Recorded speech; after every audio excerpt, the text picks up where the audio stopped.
العظيم وعباد الرحمن الذين يمشون على الأرض هونا وإذا خاطبهم الجاهلون قالوا سلاما والذين يبيتون لربهم سجدا وقياما والذين يقولون ربنا اصرف عنا عذاب جهنم إن عذابها كان غراما إنها ساءت مستقرا ومقاما صدق الله مولانا العظيم وصدق رسوله النبي الكريم ونحن على ذلك لمن الشاهدين والشاكرين الحمد لله رب العالمين يا رب صل وسلم دائما ابدا على حبيبك خير الخلق كلهم.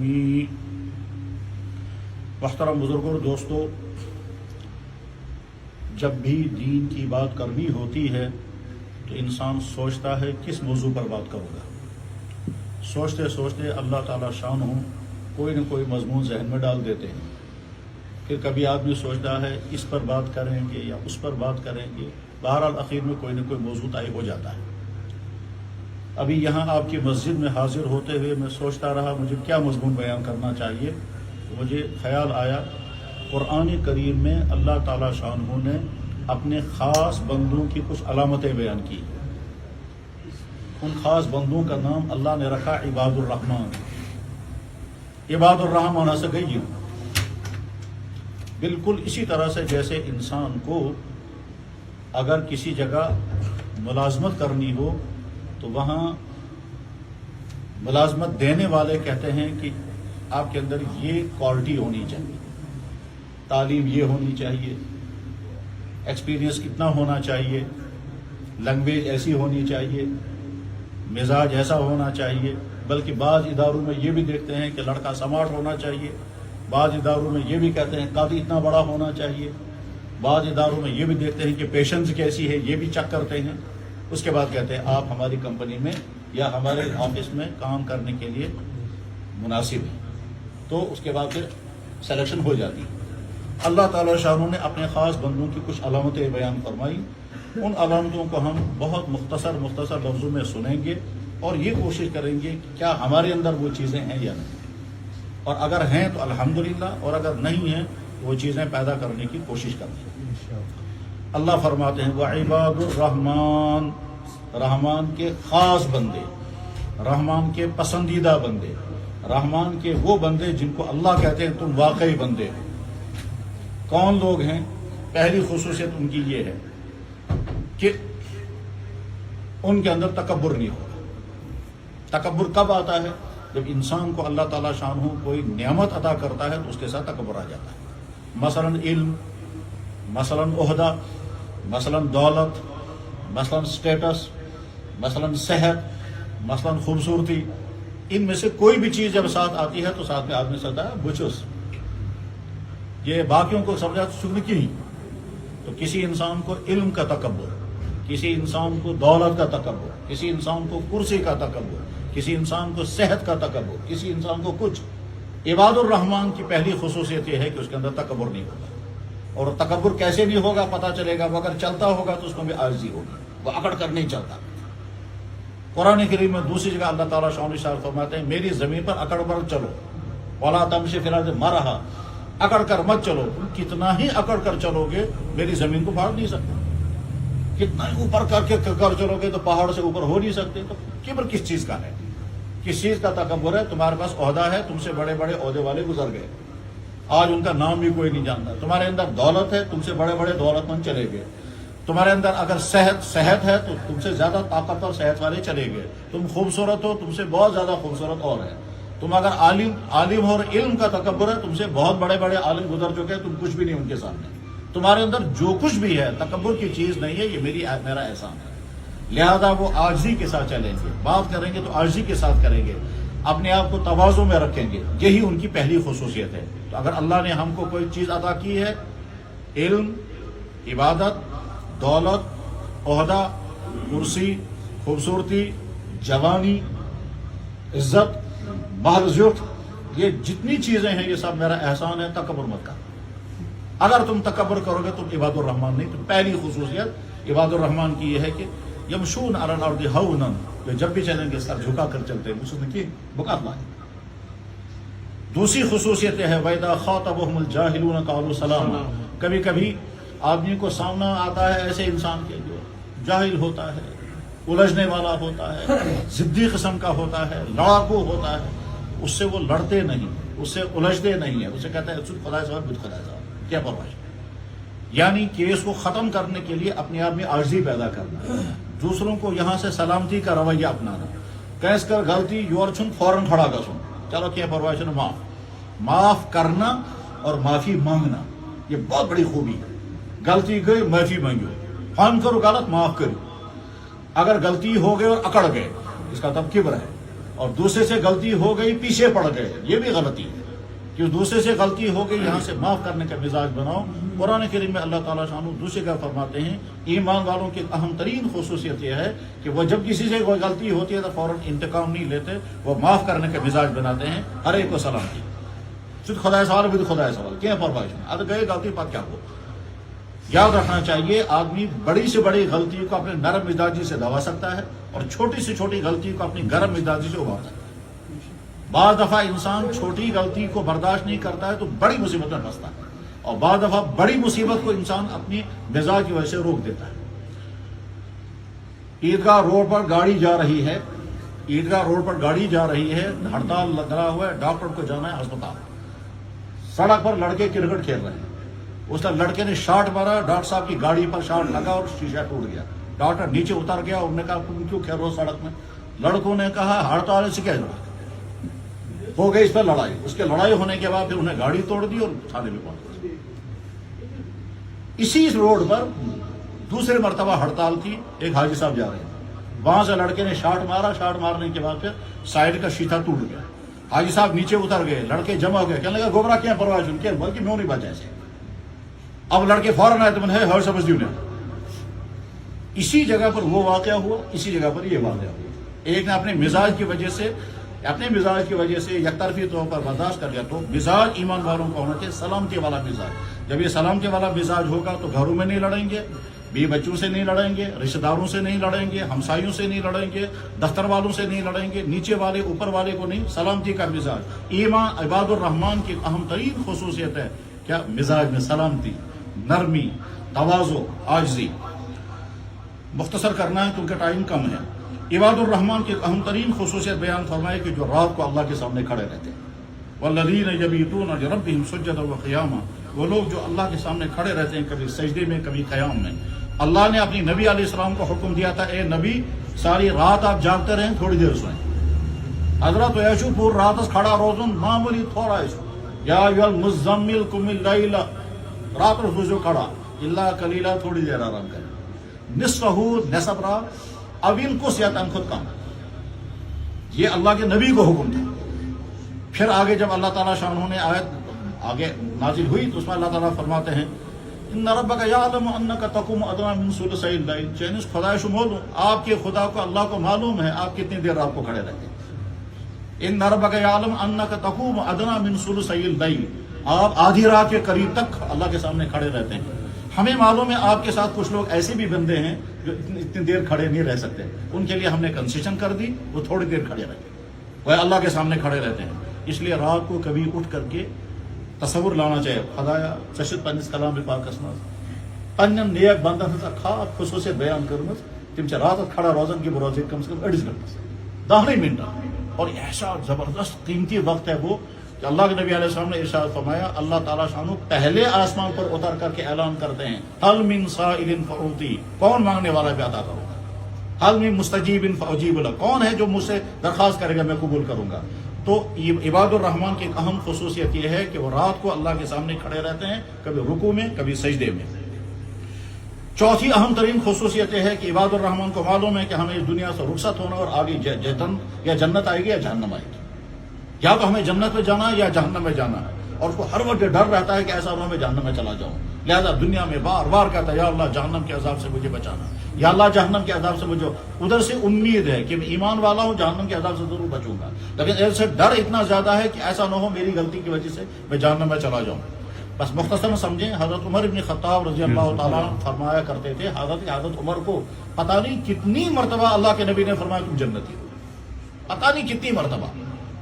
اور حضرت عمر ابن خطاب کے ذریعے سے اسلام کو جو طاقت ملی ہے، شاید پوری اسلامی تاریخ میں اتنی طاقت کسی کے ذریعے سے نہیں ملی جتنے حضرت عمر کے ذریعے سے ملی ہے۔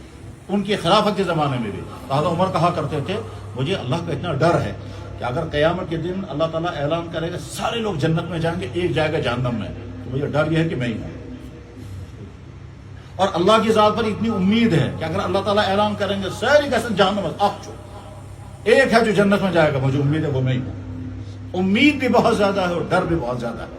یہ ہے ایمان والوں کی اہم ترین خصوصیت کہ وہ ہر وقت، چنانچہ جناب رسول اکرم صلی اللہ علیہ وسلم جتنی زیادہ دعا کہ یا اللہ مجھے جہنم کے عذاب سے بچا، یا اللہ مجھے جہنم کر۔ اس لیے کشمیری ہمیشہ سے پڑھتے تھے صبح کو اللہم اجرنا من النار، اللہم اجرنا من النار۔ یہ سات حدیث میں ہے، 7 مرتبہ روزانہ صبح کا اللہم انی اسألک الجنہ، اللہم اجرنا من النار۔ تو جہنم سے پناہ مانگتے ہیں۔ یہ تو ہے ایک چپٹر ایمان والوں کا، یہ عبادت کے قبیل سے۔ اس کے بعد فرمایا ایمان والوں کی اہم ترین خصوصیت ہے اللہ ان کو مال عطا کرے گا اور وہ مال وہ خرچ کریں گے۔ خرچ کرنے میں 2 چیزیں ہیں غلط، ایک چیز ہے صحیح۔ فضول خرچی وہ بھی غلط ہے، کنجوسی کرنا وہ بھی غلط ہے۔ جناب اللہ نے پیسہ دیا ہے خرچ ہی نہیں کر رہے ہیں، ضرورت ہے اس کے باوجود خرچ نہیں کر رہے ہیں، اور اللہ نے پیسہ دیا خرچ کر رہے ہیں فضول خرچی، تو فضول خرچی بھی غلط ہے اور کنجوسی کرنا بھی غلط ہے۔ والذین اذا انفقوا، ایمان والے عباد الرحمن وہ ہیں جب وہ مال خرچ کرتے ہیں، لم یسرفوا، نہ فضول خرچی کرتے ہیں، ولم یقتروا، نہ کنجوسی کرتے ہیں، وکان بین ذلک قواما، اور اعتدال پر رہتے ہیں۔ نہ کھمو تیوز زیادہ کہ جناب بیمار گئے، نہ کرو تیوز کمی کہ طاقت روز جس میں طاقت، نہ اتنا زیادہ سوئیں گے کہ سر میں درد ہو گیا، نہ اتنا کم سوئیں گے کہ کھڑا ہی نہیں رہ سکتے، نہ اس سے زیادہ کھیل میں مشغول رہیں گے کہ زندگی برباد ہو رہی ہے، اور نہ اتنا زیادہ ایک ہی جگہ بیٹھیں گے کہ صحت خراب ہو جائے۔ ہر چیز میں اعتدال، فضول خرچی بھی غلط، کنجوسی بھی غلط۔ خرچ جہاں کرنا ہے اچھی طرح سے پہلے دیکھیں اشاء ضرورت کے اندر یہ خرچ کرنے کی جگہ ہے یا نہیں۔ فضول خرچی کی ایسی عجیب عجیب قسمیں نکلی ہیں، آدمی حیران ہو جاتا ہے۔ جناب والا یہیں باقی دنیا میں تو ہیں، اب یہاں پہ وہ لوگ آ گئے ہیں، کتا خریدیں گے 50-50 ہزار، 1-1 لاکھ کا، پھر ہر مہینے اس پر خرچہ کریں گے 10-10 20-20 ہزار روپے، وقت بھی برباد، پیسہ بھی برباد، اور خوش ہے۔ اس سے خبر کیا؟ ہم ماڈرن ہیں، ہم بیکورڈ نہیں ہیں، کتے کی خدمت لگے ہوئے ہیں، وہ سمجھ رہے ہیں ہم پتہ نہیں کیا۔ یہ وہ فضول خرچی، یہ فضول خرچی کی ایک قسم ہے۔ غرض یہ کہ کھانے میں، پینے میں، کپڑوں میں، وقت میں، ہر چیز میں فضول خرچی نہیں کریں گے، نہ کنجوسی کریں گے، نہ فضول خرچی کریں گے۔ دوائی کی ضرورت ہے، دوا اللہ تعالیٰ کا ربان شفا، یہ کنجوسی۔ اللہ کے نبی علیہ السلام اعتدال رکھتے تھے۔ حضور کی خدمت میں ایک صحابی آئے، پھٹے ہوئے کپڑے تھے، آپ علیہ السلام نے فرمایا مالی گنجائش نہیں ہے؟ اس نے کہا حضرت بہت ہے۔ تو حضور نے فرمایا تم استعمال کیوں نہیں کرتے؟ اللہ نے جب دیا ہے تو استعمال کرو۔ پس فرمو کی ارشاد مبارک ان اللہ یحب ان یرا اثر نعمتی علی عبدی، اللہ چاہتے ہیں میں نے اپنے بندے کو دیا ہے تو استعمال کرو۔ تو اللہ نے دیا ہے استعمال کرو، اچھے کپڑے پہنو، اچھا کھانا کھاؤ، اچھی صحت کے ساتھ رہو، خوشیاں بھی مناؤ، مگر فضول خرچی نہیں کرنا، اعتدال کے ساتھ رہنا ہے۔ ایمان عباد الرحمن کی اہم ترین خصوصیت یہ ہے کیا کہ اللہ کے علاوہ کسی کو معبود نہیں مانتے، اور عباد الرحمن کی اہم ترین خصوصیت یہ ہے کہ وہ ناحق کسی کو قتل نہیں کرتے۔ عباد الرحمن کی ایک اہم ترین خصوصیت ہے کہ وہ زناکاری میں مبتلا نہیں ہوتے، نہ اللہ کے علاوہ کسی کو معبود مانیں گے، شرک سے بچیں گے۔ اب شرک کی جتنی قسمیں ہیں دنیا میں ان تمام کو سمجھنا ہے، ان سے بچنا ہے۔ عباد الرحمن کی اہم ترین خصوصیت یہ ہے کہ وہ ناحق کسی کو قتل نہیں کرتے ہیں۔ اللہ کے نبی علیہ السلام نے ارشاد فرمایا کہ اگر کسی شخص نے ناحق کسی کو قتل کیا تو اللہ تعالیٰ تیار ہیں ساری دنیا کو ختم کر دے اس ایک آدمی کے بدلے میں۔ یعنی اگر ایک آدمی کے قتل میں ساری دنیا کے انسان شریک ہو گئے تو اللہ تعالیٰ شانہ تیار ہے ساری دنیا کے انسان کو ختم کر دے، تو میں ایک آدمی کو کیوں ماروں؟ بدترین گناہ ہے دنیا کا ناحق قتل کرنا۔ ایمان والوں کی خصوصیت یہ ہے کہ وہ کبھی اس طرح کی غلطی نہیں کرے، ولا یزنون، اور نہ زناکاری کریں گے۔ زناکاری کرنا ایک تو ہے آنکھوں کا زنا، وہ ہے نامحرم کو دیکھنا، ایک ہے ہاتھ کا زنا، وہ ہے نامحرم کے ساتھ ہینڈ شیک کرنا، ایک ہے پاؤں کا زنا، وہ ہے اس کی طرف چلنا، ایک ہے سوچ کا زنا، نامحرم کے بارے میں سوچتے رہنا۔ یہ تمام زنا کاریوں میں شامل ہیں۔ چنانچہ اللہ کے نبی علیہ السلام نے فرمایا الیدان تزنیان والعینان تزنیان والرجلان تزنیان والفرج یصدق، آنکھیں بھی زنا کرتی ہیں، کان بھی زنا کرتے ہیں، ہاتھ بھی زنا کرتے ہیں، پاؤں بھی زنا کرتے ہیں۔ نامحرم کی طرف چلنا، نامحرم کی طرف ہاتھ بڑھانا، نامحرم کو دیکھنا، یہ تمام کے تمام زنا کے ابتدائی کام ہیں اور آخر میں پھر وہ بڑا گناہ ہو جاتا ہے۔ اسی لیے قرآن کریم میں اللہ تعالیٰ فرماتے ہیں کل للمؤمنین یغضوا من ابصارہم، ایمان والوں سے کہ اپنی نگاہ نیچے رکھیں۔ آج کے مردوں کے لیے بہت مشکل امتحان ہے یہ، اپنی آنکھوں کی حفاظت، مگر چارہ اس کے بغیر کوئی نہیں۔ جب انفیکشن بہت زیادہ ہو جائیں تو حل کیا ہے کہ اپنی حفاظت کرو۔ حل یہ نہیں ہے کہ اگر بچ ہی نہیں سکتے تو کرو، نہیں۔ کووڈ سے بچنے کے لیے حفاظت کیا ہے کہ صاحب ماسک میں لگاؤ، ڈسٹینس پہ رکھو، حفاظت کرو، ہاتھ سے صفائی کرو اور بعد میں اللہ سے مانگو۔ تو حفاظت کی ساری چیزیں کرنی ہیں۔ ٹھیک اسی طرح سے ایمان والوں کی خصوصیت یہ ہے کہ وہ اپنی آنکھوں کی بھی حفاظت کریں گے، اپنی زبان کی بھی حفاظت کریں گے، اپنے ہر چیز کی حفاظت کریں گے۔ اور حفاظت کرنے والے بعض دفعہ اتنی احتیاط برتتے ہیں، اللہ اکبر اللہ اکبر۔ جناب رسول اکرم صلی اللہ علیہ وسلم اعتکاف میں تشریف فرما تھے، حضرت صفیہ رضی اللہ عنہ آدھی رات میں ملاقات کرنے کے لیے آئی۔ حضرت صفیہ رضی اللہ عنہ حضور کی ازواج مطہرات میں سے ہیں۔ حضور نے سوچا اب یہ واپس اپنے گھر جائے گی، تھوڑا دور ہے، تو حضور باہر نکلے ان کے ساتھ۔ جب باہر تک نکلے تو ادھر سے دو صحابی گزر رہے تھے۔ حضور نبی علیہ السلام نے سوچا یہ صاحب میں وہ چل، جب یہ دیکھیں کہ میں کسی خاتون کے ساتھ چل رہا ہوں، پتہ نہیں ان کے ذہن میں کیا خیال آئے گا۔ تو اس حضور نے ان کو بلایا اور بلا کر کہا دیکھو یہ جو میرے ساتھ خاتون ہے یہ میری بیوی صفیہ ہے۔ انہوں نے کہا حضرت آپ نے کیوں فرمایا؟ حضور نے فرمایا ممکن جو تمہیں ذہن میں دی ہے خیال۔ اتنی احتیاط حضور نے برتی۔ انہوں نے کہا یا رسول اللہ آپ کے بارے میں کیا خیال آ سکتا ہے؟ حضور نے فرمایا شیطان انسان کے اندر دوڑتا ہے جیسے خون دوڑتا ہے، ان شیطان یجری قبض الدم، شیطان جو ہے وہ جسم کے اندر گھومتا ہے ایسے جیسے خون گھومتا ہے، اسے تمہارے دل میں برا خیال ڈال سکتا تھا یہ کون ہے، آدھی رات میں حضور کس کے ساتھ چل رہے ہیں۔ اور وہ بہت خاص قسم کے صحابہ تھے، عباد بن بشر اور اسید بن حذیر، ان کی بڑی عجیب خصوصیات حدیثوں میں ہیں، وہ بیان کرنے کا وقت نہیں ہے۔ پھر اگر اللہ تعالیٰ شان ایمان والوں کی خصوصیت بیان کرتے ہوئے فرماتے ہیں ایمان والے وہ ہیں جو کبھی جھوٹی گواہی نہیں دیں گے۔ آج ہمارے معاشرے میں اتنی جھوٹی گواہیاں چلتی ہیں، ذہن بھی نہیں جاتا کہ یہ جھوٹ ہے۔ میں بیمار نہیں ہوں، دفتر سے چھٹی لینی ہے، ڈاکٹر صاحب مسجد سرٹیفکیٹ، مسز بیمار، یہ ڈاکٹر صاحب کہتے ہیں ہاں صاحب بیمار ہے، میں آفس والوں کو سرٹیفکیٹ دوں گا میں بیمار ہوں، حالانکہ ہوئی نہیں بیمار، یہ ڈاکٹر نے گواہی دی اور میں گواہی لے رہا ہوں اور سمجھتے بھی نہیں یہ کوئی گناہ ہے۔ غرض یہ کہ جھوٹی گواہیوں کی عجیب عجیب قسمیں ہیں دنیا میں، اس لیے اس سے بچنا ہے، تفصیلات کا وقت نہیں ہے۔ ایمان والوں کی اہم ترین خصوصیت بیان کی وَإِذَا مَرُّوا بِاللَّغْوِ مَرُّوا كِرَامًا، بیکار کاموں سے اپنے آپ کو دور رکھتے ہیں۔ اس کو سمجھنا ہے اچھی طرح سے۔ اس وقت امت مسلمان بہت سارے بیکار کاموں میں لگی ہوئی ہے۔ مثلاً آپ اندازہ کریں شام کو آفتاب ڈوبنے کے بعد سے لے کر کے رات کے 11 بجے تک ہم کیا کام کرتے ہیں؟ زیادہ سے زیادہ اگر عشاء کی نماز پڑھی اور کھانا، بس یہ دو کام۔ اس کے علاوہ باقی سارا ٹائم کس میں جاتا ہے؟ بیکار، موبائلوں پر، ٹی وی دیکھنے میں، چلنوں میں وقت برباد ہو رہا ہے۔ ساتھ میں کہتے ہیں آج بزی لائف ہے، آج کا شکر سے۔ غرض یہ کہ آدمی کو سمجھنا ہے کہ لغو چیزیں کیا کیا ہیں، بیکار چیزیں کیا کیا ہیں۔ ان بیکار چیزوں میں سے ایک مثال ابھی میں نے بتائی، کتے پالنا، بیکار عمل ہے مگر خوش ہے۔ اسی طرح سے بیکار عمل ہے اور وقت میں برباد کر رہے ہیں۔ وقت کو برباد کرنا، پیسے کو برباد کرنا، انرجی ضائع کرنا، اور ان کاموں میں جن کاموں کا فائدہ کچھ نہیں ہے۔ ایمان والوں کی ایک خصوصیت یہ ہے کہ وہ ہر چیز کو دیکھتے ہیں اس کا فائدہ ہے یا نقصان ہے۔ وہ کھائیں گے تو پہلے دیکھیں گے بیکار چیز تو نہیں ہے یہ، بس صرف ٹیسٹ کے لیے کھائیں گے یہ بیکار چیز ہے، صرف ٹیسٹ کے لیے پیئیں گے بیکار چیز ہے۔ یہ جو کولڈ ڈرنکس ہیں یہ تمام کے تمام صرف ٹیسٹ ہے اور ساتھ میں نقصان پہنچانے والے۔ یہ جو جنک فوڈ ہے یہ صرف ٹیسٹ ہے، بعد میں فائدہ کچھ نہیں ہے، فائدہ نیچرل چیزوں کے کھانے میں ہے۔ تو ایمان والوں کی اہم خصوصیت ہے کہ وہ لغو کاموں سے اپنے آپ کو بچاتے ہیں، بیکار کاموں میں اپنے آپ کو مبتلا نہیں رکھتے ہیں۔ وَإِذَا وَالَّذِينَ إِذَا ذُكِّرُوا بِآيَاتِ رَبِّهِمْ لَمْ يَخِرُّوا عَلَيْهَا صُمًّا وَعُمْيَانًا، جب اللہ کا کوئی حکم ان کے سامنے آتا ہے تو فوراً کہتے ہیں یا اللہ آپ کا حکم ہے، اسی چین بند، یا اللہ ہم آپ کے بندے ہیں، آپ کا حکم ہے، اور ساتھ میں پھر غور کرتے ہیں اللہ نے یہ حکم دیا اس میں فائدے کیا کیا ہیں، اور اللہ نے اگر یہ چیز حرام کی ہے تو اس میں نقصان کیا کیا ہے۔ نقصان لازمن ہے اس لیے اللہ نے حرام کیا، فائدے لازمن ہے اس لیے اللہ نے آرڈر کیا۔ جس چیز کا اللہ اور اللہ کے نبی نے حکم دیا اس میں لازمن فائدے ہیں، جس چیز کو اللہ اور اللہ کے نبی نے حرام کیا اس میں لازمن نقصان ہے۔ سمجھ میں آیا تو بہت اچھا، اگر سمجھ میں نہیں آیا تو ایمان والا کہتا ہے اگر میں نے خدا سے حکم چو آپ چکے رہتے فائدے۔ 2-3 سال پہلے جرمنی میں ایک سیمینار ہوا، سیمینار میں تمام کے تمام غیر مسلم ہیں، ایک ہے مسلمان مصر کا۔ سیمینار اس بات پر ہو رہا ہے کہ جانور کو ذبح کرنے کا سب سے بہتر طریقہ کون سا ہے۔ سلاٹنگ سسٹم دنیا میں کیسے کیسے جانوروں کو ذبح کیا جاتا ہے. اڑ ڈنڈو سے مار اڑ جھٹک کر اڑ کیا کر یورپ میں تصور یورپ میں تصور یہ ہے کہ جانور کو پہلے بے ہوش کریں گے پھر ذبح کریں گے, اس سے جانور کو تکلیف نہیں ہوگی. بس ایسی بڑا اصل چیز ہے, یہ تو صحیح ہے.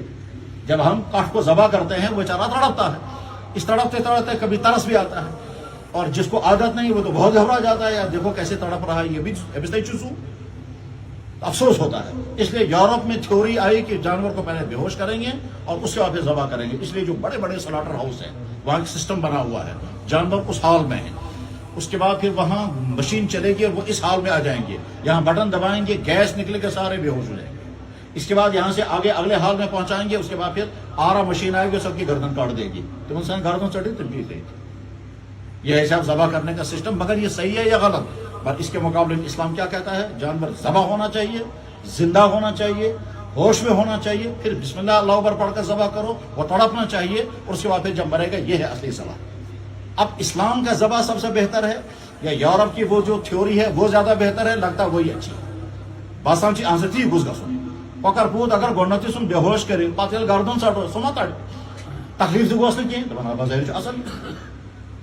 3 دن تک سیمینار ہوا. 3 دن کے بعد صدر صاحب جو یہودی تھا اس نے کھڑے ہو کر اعلان کیا, میں فخر کے ساتھ اعلان کرتا ہوں سب سے بہترین طریقہ اسلام کا ہے.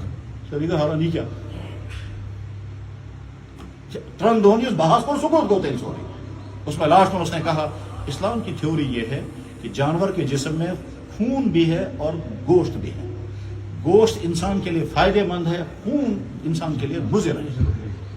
خون انسان کے ڈائجسٹو سسٹم کے لیے زہر ہے. انسان کا ڈائجسٹو سسٹم خون کو ڈائجسٹ نہیں کر سکتا ہے, انسان خونخوار نہیں ہے. لہذا اسلام یہ چاہتا ہے کہ جانور کے جسم سے سارا خون نکل جانا چاہیے. یہ سارا خون جب نکل جائے گا اس کے بعد گوشت جو ہے وہ فریش صاف شفاف گوشت بچا. یہ سارا خون تب نکلے گا جب جانور زندہ ہوگا, وہ تڑپے گا, جتنا زیادہ تڑپے گا سارا خون نکل جائے گا. اس لیے سب سے بہترین سلاٹنگ کا سسٹم اسلامی سسٹم. آج کیا خدا اللہ تعالیٰ. اب اس سے پتا چلا مردار کیوں حرام ہے, اس سے پتا چلا خون کیوں حرام ہے. تو ایمان والوں کی ایک اہم خصوصیت یہ ہے کہ وہ اللہ کے حکموں پر غور کرتے ہیں. اللہ نے یہ حکم کیوں دیا, اس میں مصلحت کیا ہے, اس میں فائدے کیا ہیں. آپ وہ بطور اعتراض کیا خدا کیا اس ہوئی یہ وہ سال سو یہ اعتراض دے, یہ کمنٹس پاس کر رہے ہیں, اور ایک کہ اللہ نے حکم دیا ہم سمجھیں گے اس میں کیا مصلحت ہے, اس میں کیا فائدے ہیں. ہے لازماً کچھ نہ کچھ فائدے. ایمان والے کی ایک اہم ترین خصوصیت ہے سر نیچے, یا اللہ میں آپ کا بندہ ہوں. اس کی ایک مثال سمجھے, آسان والی مثال. ایک آدمی کے گھر میں 9 ملازم ہے, آدمی صاحب ہے یا اپنی آفس میں ہے. اس کے دوست نے حکم اس کو فون کیا آج شام کو ہم آپ کے یہاں آئیں گے ود فیملی. تو صاحب نے گھر کے نوکر کو فون کیا, جناب ایک تو 5 کلو گوشت لے آنا, 1 کلو دہی لانا, سبزیاں لانا اور سلاد بھی لانا, اور ساتھ میں کچھ سویٹ ڈش بھی لانا. یہاں سے ملازم کہتا ہے سر جی ایک آپ ہیں اور آپ کی وائف اور ایک میں ہوں, اتنا سارا کیوں منگوا رہے ہیں آپ, ہم کون کھائیں گے 5 کلو. تو صاحب کہے گا تمہارا کام اعتراض کرنا نہیں, تمہارا کام ہے آرڈر سننا. چلے یہ 5 کلو کیا شوق, تم نے یہ سوال کیوں اٹھایا 5 کلو لانا, یہ میری مرضی ہے, میں کیوں کہہ رہا ہوں, تمہیں چپ چاپ ماننا چاہیے. سر جناب بالکل یہی ہے. واقعی جیسے وہ نوکر, جیسے وہ گھر کا ملازم کہہ کہ سر جو آپ نے فرمایا وہی کروں گا, ٹھیک وجہ ہوگی کچھ نہ کچھ, ٹھیک اسی طرح سے بندہ کہ یا اللہ میرا حق نہیں ہے آپ پر اعتراض کرنے کا, آپ نے یہ چیز حرام کیوں کی.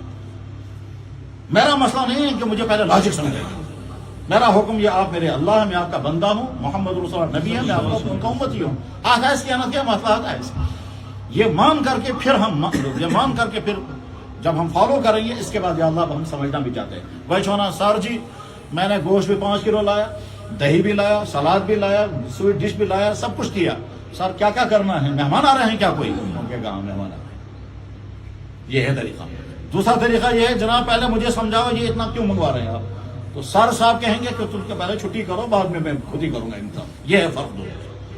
عباد الرحمان کی خصوصیت یہ ہے کہ وہ اللہ کے حکم کے سامنے سر جھکاتے ہیں, اور ساتھ میں مزاج بنانا چاہیے. مزاج اچھی طرح سے سمجھیں, مزاج بنانا چاہیے اللہ کی قدرتوں کو سمجھنے کا, اللہ کی مہربانیوں کو سمجھنے کا. اور جب مزاج بنے گا نا قدم قدم پر اللہ کی عجیب عجیب قدرتیں سمجھ میں آ جائیں گی.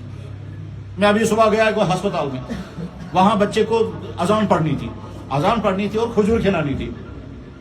ہمیشہ عجیب عجیب منظر آتا ہے. یہ بچہ رو رہا تھا میری گود میں نے جو ہی کہا اللہ اکبر اور فوراً چپ ہو گیا. تمام حیران ہو گئے. ابھی آدھا گھنٹہ پہلے بچہ دنیا میں آیا ہے, یہ اللہ اکبر پر کو فوراً سو. مگر سوال ہی اس سے پہلے یہ رو کیوں رہا تھا؟ یہ جو رونا ہے اس میں بھی اللہ کی مصلحت ہے. یہ جو اندر کا سسٹم ہے سارا, اس میں سارے پانی بھرا ہوا ہے. اندر کے سارے سسٹم میں پانی بھرا ہوا ہے, اس لیے اندر ہوا نہیں جائے گی. یہ بچہ جب روتا ہے رونے کے بعد جو پانی نیچے چلا جاتا ہے, اب ہوا اندر جانے لگی. اس لیے جب بھی بچہ پیدا ہوگا وہ پہلے روئے گا. تو رونا پریشانی نہیں ہے. آج بتایا تمہیں مسئلہ ہے. ٹھیک ہے صاحب, اب اللہ اکبر پڑھا, بچے نے رونا بند کر دیا, اس کے بعد کھجور چبائی. اب اس نے تو ابھی چوسنا سیکھا ہی نہیں, مگر جو ہی اس کے منہ میں کھجور رکھے اس نے فوراً چوسنا شروع کر دیا. اللہ اگر خدا تعالیٰ ہی نا, دنیا کی کوئی طاقت نہیں سکھا سکتی. ساری کرو کوشش, مگر کہاں صورتی چاہے اس کن سمجھاؤ. تو اس کی ماں کو رونا آ گیا, خوشی میں رونا آ گیا کہ دیکھو میرا بچہ کس طرح سے یہ فوراً اس نے کھجور چوسنی شروع کر دی. اور تمپا جب کھجور سے نکال لی تو وہ کر رہا تھا یار آسمان.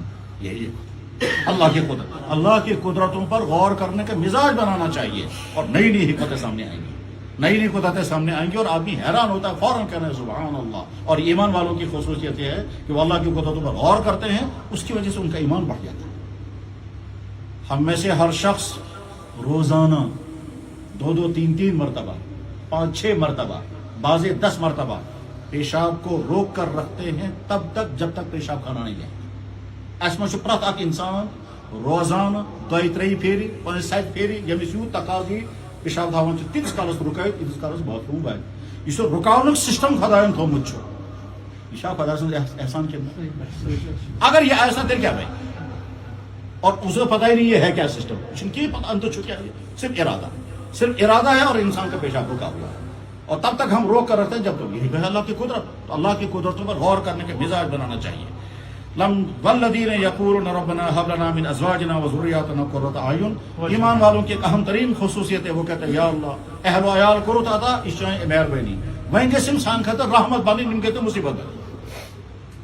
جناب رسول اکرم صلی اللہ علیہ وسلم دعا یا اللہ ایسی بیوی سے مجھے بچانا جو بیوی میرے لیے, جو بیوی وقت سے پہلے مجھے بوڑھا کر دے.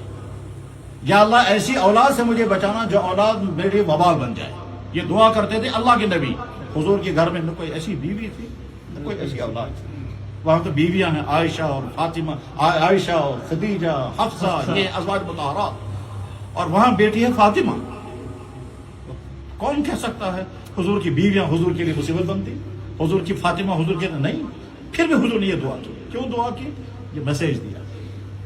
تو یہ جو خدا اولاد کرتا تھا زنان کرتا تھا, یہ گس میں خطر رحمت بن, اولاد کرتا تھا یہ گس میں خطر وبال بنی. اللہ سے مانگو, اور جب مانگو گے تو ساتھ میں ان کی تربیت بھی ویسے کرو گے. یہ عباد الرحمان کی خصوصیت ہے. آپ برخلاف معمولی پیٹر پر لڑا, معمولی پیٹر پر جناب ایسا بھی ہے, باپ ہے بیوی سے لڑائی, اولاد سے بھی لڑائی. ایسا نہیں ہے. اپنی بیویوں کے لیے, اپنی اولادوں کے لیے رحمت بنو, اور اولاد کو حکم ہے اپنے والدین کے لیے رحمت بنو. یہ ایمان والوں کی ایک اہم ترین خصوصیت ہے. اب کے بعد اللہ تعالیٰ شان و فرماتے ہیں جن کے اندر یہ خصوصیت آ گئی وہ میرے خاص بندے ہیں. ان کو جب بھی یہاں میرے پاس پہنچے گا سب سے پہلے میری طرف سے ان کو سلام پیش کیا جائے گا. اللہ تعالیٰ کرے پانی من سلام. اس بندے کی عظمت کتنی ہے کہ اللہ اس کو سلام پیش کرتا. اللہ کہتا ہے یلقون فیہا تحیۃ و سلاما. جناب تو ہوں گے ان کو مبارک, واریا ویلکم, شاندار ویلکم, سلامہ سلامتی تھا. یجزون الغرفۃ بما صبروا. یہ سوری کرنس مشہور ہے واریا برداشت کرنا, کیونکہ یہ سب کچھ کرنے میں برداشت کرنا ہے. جناب رات کو جاگنا ہے تو برداشت کرنا پڑے گا. جوان ہے, خدا نہ خواستہ نامحرم عورت پیچھا کر رہی ہے, اپنے آپ کو برداشت کرنا ہے تب بچائے گا.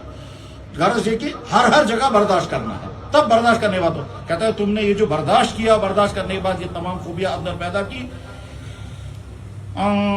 بما صبروا, تم نے صبر کیا ان تمام چیزوں پر, اس پر میری طرف سے تم کو پہلا انعام یہ ہے میں خود تم کو سلام پیش کرنے ہوں. اللہ تعالیٰ جن بندوں کو خود سلام پیش کرو, کیا عظمت ہے ان بندوں. کوشش کریں اس کا تمی قسم بند کریں کوشش استان. پھر اللہ تعالیٰ فرماتے ہیں حسنت مستقرم و مقاما, تمہارا رہنا بھی شاندار ہوگا, تمہارے ویلکم بھی شاندار ہوگا, تمہارا عزت بھی ہوگی. فرشتوں کی جماعتیں آئیں گی, ایک جماعت گارڈ آف آنر سلامتی پیش کر کے نکل جائیں گے, پھر دوسری جماعت آئے گی, مبارک جناب آپ لوگوں کو. بالکل ایسے جیسے بچے نے کوالیفائی کیا تمام لوگ مبارکباد کرتے ہیں. وشیوان اخ گروپ تھے, بیا گروپ تھے, بیا گروپ تھے, اسی طرح سے قیامت کے دن. عباد الرحمان کی ان آیتوں کا میں نے ترجمہ کیا, تفصیلات نہیں بتائی, تفصیلات آدمیوں کو خود سمجھنا چاہیے. اللہ تعالیٰ شان ہو ہم کو دین سمجھنا آسان فرمائے. وآخر دعوانا ان الحمدللہ رب العالمین برحمتک یا ارحم الراحمین. سونا چپل میں سارے امام صاحب کہاں ہیں؟